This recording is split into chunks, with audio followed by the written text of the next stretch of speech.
Mzee wangu ulikokae nayo tu. Ishike tu. Mambo vipi lakini?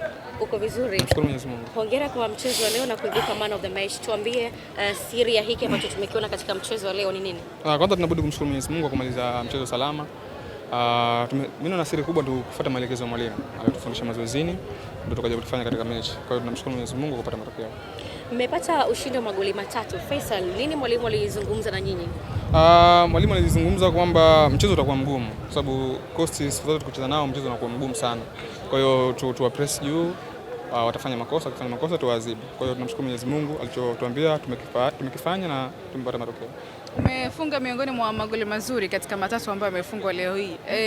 Tukumbushe ile moment ilivyokuwa na aina ile ya goli ambayo moment ilikuwa nzuri kwa sababu nimempokonya defender, nimekaa vizuri. Alhamdulillah. Hiyo fupi sana ile. Ndio hivyo kishaelewa. Kama vile hujachukua tuzo. Nimechukua tuzo. Kishaelewa.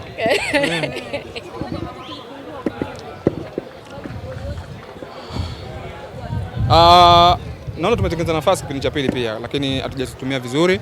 Kwa hiyo ni jumla moja ya mchezo, kwa hiyo ni football ilivyo. Kwa hiyo mnaweza mkapata nafasi mkazitumia vizuri kipindi cha kwanza lakini kipindi cha pili mkapata nafasi pia msitumie vizuri. Kwa hiyo jumla moja ya football ilivyo. Kwa hiyo tunamshukuru Mwenyezi Mungu.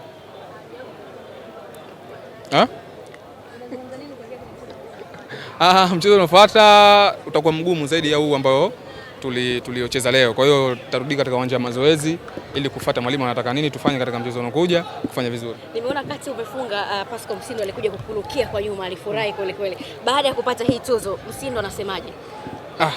Nimekuona mlikuwa mnazungumza pale. Sina jema kwake. Hata nifanye nini sina jema. Anasemaje kwani? Anasema tunzo nimependelewa. Akubali au? Alikuwa anataka yeye tu. Alikuwa anataka yeye na hajafunga. Nakwambia. Shukrani.